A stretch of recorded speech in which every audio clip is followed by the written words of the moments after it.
All right, so welcome to the 10th anniversary Power of the Purse networking session. Today's session is Siemer Institute Family Stability, a 2-gen approach with Kim Habash Dorniden.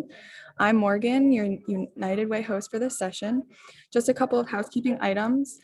Please keep yourself muted if you're not speaking and feel free to use the chat function as I will be monitoring it. At 11:55, we will begin to wrap up and transition to the program, and I will place the link for all of you to be redirected to the event page for the program, which starts at 12 p.m. So now I will turn it over to Kim. Thanks, Morgan. And thank you for joining me. I see we've got a couple others that have joined. And I want to thank Paula and her team for inviting me to this event. My name is Kim Dorniden, and I am with the Siemer Institute. I'm the president of the Siemer Institute. And you know, since there's just 3 of us on this call, I think we can have a bit in more of a dialogue than me just talking directly to you. I know that Danira and Mark can hear me. Jesse, can you hear me? Okay. I hear you fantastic, Kim. Oh, good. Thank you. Thank you so much. So let me just start off by talking a little bit about, you know, who we are. What is the Siemer Institute? Most simply said is that the Siemer Institute partners with local United Ways to transform lives. And the way in which we do that is we help to stabilize the entire family, breaking down generational poverty barriers. So there's a saying that we're all born with talents and ambitions. However, not everybody has the same opportunities to actualize talents and ambitions because of, you know, certain limitations on finances that may hold them back. So the Siemer Institute actually started through Barbara and Al Siemer, and with Barbara's firsthand experience. She was a public school teacher in Cleveland, Ohio, teaching 9th grade English classes, and noticed that there was this pattern with children who moved frequently and their inability to keep up with the education. And it wasn't just disruptive for the child that was experiencing frequent moves, but it was also very disruptive for the entire class because they would slow down and try to help this other child catch up. So in 2003, Barbara decided that she really wanted to try to address this issue. So she began experimenting with models in Florida and Ohio where they have their homes. And by 2011 have created a methodology and approach to working towards stabilizing children and helping them advance their educational achievements by helping the whole family. So this is our 10th year anniversary as the Siemer Institute. We began in 2011 with 10 partner cities. And now today we have 54 major cities, including the one here in Hartford. What we focus on is prevention. So we focus our work specifically on preventing families from becoming homeless, preventing children from having to go through the trauma of all of that, and reducing those school moves. So since 2011, we've served over 85,000 families, and over 160,000 children have completed our program. So why is it that we do this work? Well, there's a few different intersections. Number one, we know that housing security is decreasing in many cities as the availability of affordable housing is shrinking dramatically. We also know that there is an impact on early education and outcomes for students that graduate. So when children have an opportunity to be stably housed, then they have the opportunity to be in school systems where they can work on their education, their social commitments.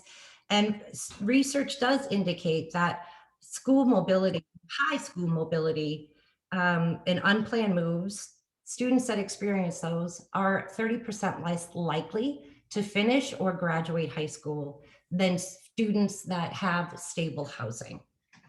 So when I look at this from a national picture and what is it that we really do, in April of 2020, according to the US poverty rates, we were at 11.7%, and that's conservative. The US child poverty rate is at 14%, or around 11 million children in the US are living in poverty. The eviction lab estimates that over 3 million eviction cases are happening. And at the end of this month, the eviction moratorium that was put into place during the pandemic, it will expire, and it doesn't look promising that we're going to get another extension this year. And even with the eviction moratorium, evictions still continue to happen. Where right now, there is a shortage of approximately 6.8 million affordable housing units across our country. So that's a pretty big scope of what the situation and the crisis is. Then if we add on the pandemic and the results of the pandemic, and this is information from May of 2021, so just last month, there's been 7.6 million jobs lost between February 2020 and May of 2021. The Center for Budget and Policy states that 20% of adults with children in the home are not caught up on the rent, that they're at least 2 to 3 months behind in rent, that 1 in 4 adults can't cover their monthly expenses, and that 35% of the children in our communities live in households that are what the United Way would call ALICE populations. So they're asset limited families. So that's where the Siemer Institute works directly with our United Way partners and our direct service providers like the Village folks who are on our call today to really truly have this unique local approach. So even though we're in 54 cities across the country, every community is different. The assets are different, the partnerships are different. So we have an approach that really allows us to utilize and leverage our partnerships to come up with the same outcomes, but different applications. So our program success is really based on early intervention. We are, again, a unique funder. And I should have said that at the beginning, the Siemer Institute is actually a foundation. However, we're an operating foundation. So that means we only run this program. So our case managers work with the families and with the children, and that's really why it's called the two-gen approach. So we're helping to stabilize the parents, the guardians, although a lot of our families are single head of household, which also does fall in line with the ALICE population. So we work very directly with our families. Number one is when they want to join the Siemer Institute Family Stability Model with their local partnerships. It's our case managers do an incredible job at sitting with the family and helping the adults articulate where are you now and where do you want to get to, and then let's create that pathway for you. So our program can run anywhere from 3 to 18 months. Again, we also focus on the children and helping them make sure that they're being stabilized in their school. And we offer financial assistance in addition to financial coaching, and then that leads into economic mobility potentially. So we know that this model works because we utilize a national data platform that gives us statistics on how we're doing each year. And even though the program investment right now is about $30 million. And if you think about the families we've helped with that, it's very atypical for a foundation to work solely in the space of prevention.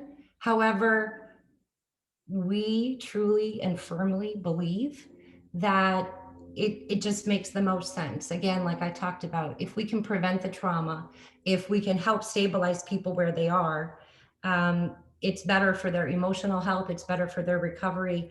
From just a financial standpoint, those of you that are on this call that do work in the unhoused or rapid rehousing space know that to rehouse a family can cost anywhere from $30,000 to $50,000 per family.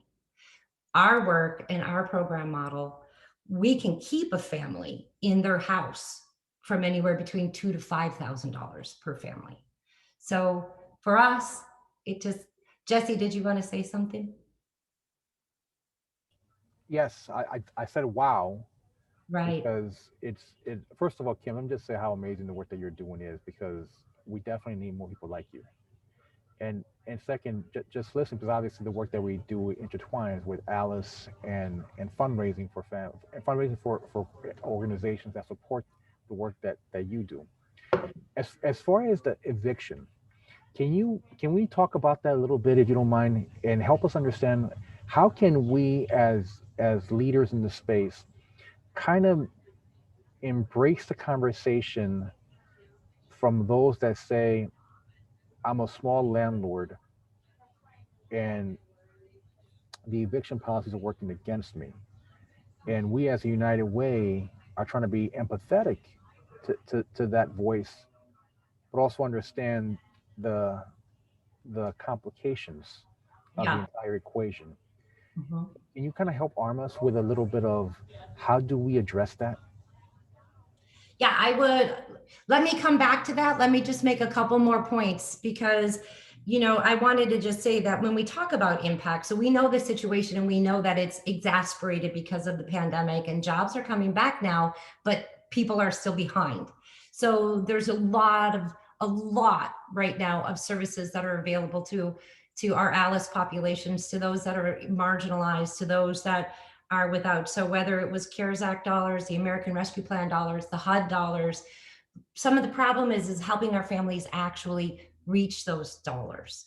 And it's not just that, but it's also then helping them work through it so that they can have sustainable results. And that's really where the Siemer, Stable Families Program comes in, is because we are not a Band-Aid. We stay with our families for 18 months to help them actually grow their own capacity and doing it in a way in which they're actually driving. So locally, I just wanted to say, so that while we have nationally, served 160,000 children, the United Way of Central and North and Eastern Connecticut joined our program just 2 years ago. So you all have been with us just under 2 years. But in that time, in the middle of a pandemic, the service providers, while taking care of themselves, while taking care of their families, took care of the people in the community and prevented 220 children from becoming homeless. So kudos. 220 children's lives have been transformed because of the interactions between the United Way, the service providers, and the families in your community during one of the most fragile times our country, our world has actually gone through in 35 years. So, sort of with that, I think Jesse asked a good question. We at the Siemer Institute, we're deeply engaged in this work. We want to continue to grow. We have an aspiration to meet the 1 million children served mark in a pretty aggressive time frame. So I don't know how many people got to actually listen to Lucinda Cross today in her book presentation about the big ask. But if there's an opportunity to read her book or to go back to that, I think some of what she's guiding us towards are very critical and important messages.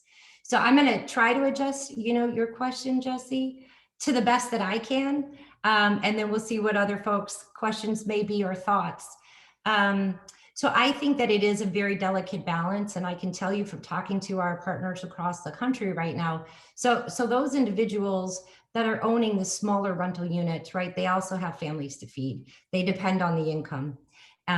They depend on keeping themselves stably housed. So, even though the moratorium is out there, right, that doesn't mean that everybody has applied for it and everybody has found the pathway through it. So right now with the CARES Act money, with the American Rescue Plan money, with the tax money that's coming in, there's become millions, billions of dollars flowing back into our economies, and that are directly going out through HUD, through other agencies to try to help support not just the families, but also these local level business owners, including some of our localized landlords. So I think it does become this delicate balance of, it's not either or, it's yes and.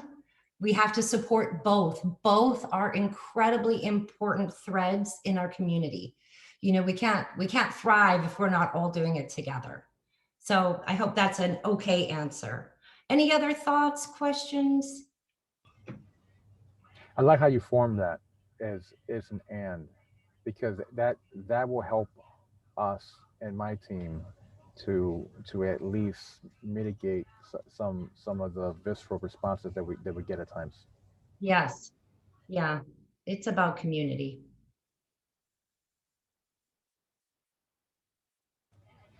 I'm looking at all of you now. Yep. How did you get into this line of work, Kim? So prior to me coming to the Siemer Institute, I only started March 2020. So I came in fresh at the pandemic beginning. Prior to this, I was 10 years with the Feeding America Network. And then prior to that was in the corporate world. And so, have worked in very large organizations, have also worked in consulting and some philanthropic roles. So when Barbara and Al came to me and asked me if I would be willing to move into this space, I gladly accepted, and we have and dove right in. Right now, like I said, we're in 54 communities, but we're, the need is so great in the community, and Barbara and Al have continued to be deeply passionate about this work, as do all of our partners, our United Way partners. And so we are on a rapid growth cycle right now. So by the end of this calendar year, we'll be near 60 different United Way partners across the country.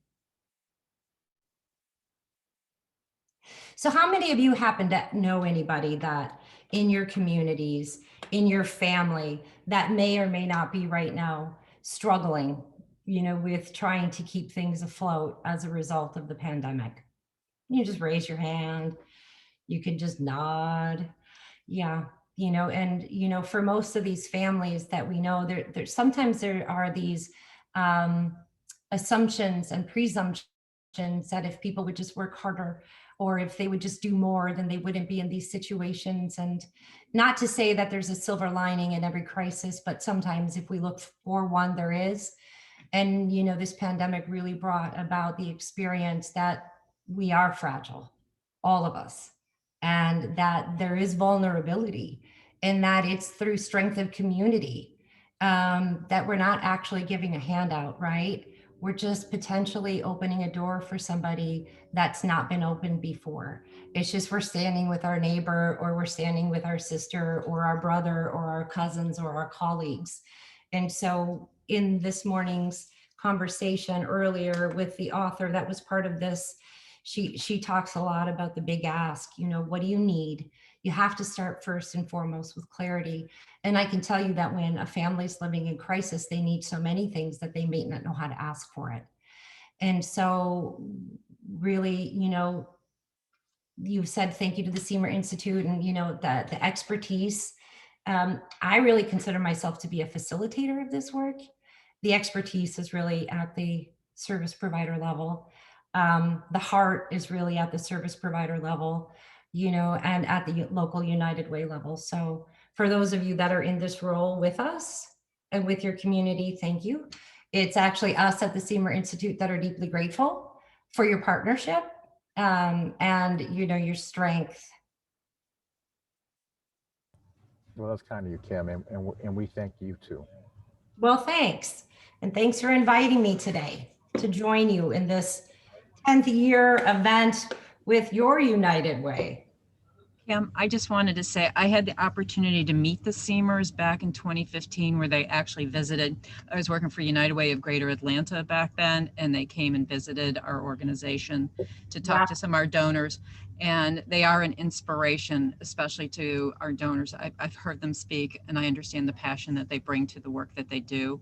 And it's great to see how they've continued to do this work. I have worked at other organizations too, focused on homelessness specifically and housing. And it's hard work. There's funding available through government organizations like HUD and all for rapid rehousing, but it's hard to get affordable housing. And that's a whole nother issue. I mean, there's funding out there, but how you can connect individuals needing the support to that housing is very difficult because of the sheer high cost of housing and what that funding allows you to do. Yes, agreed. And thank you for sharing that about Al and Barbara. They truly are, they don't tire. They don't tire in their philanthropic gifting, nor do they tire in their passion about helping children succeed in life. Are there any other last minute questions or comments just to wrap it up and head over to the main event? No, good job, Morgan. Thank you. Thank you. All right. Well, see you at the big show. Thank you all so much. Take care. Thank you, Kim. Goodbye. All right. Bye.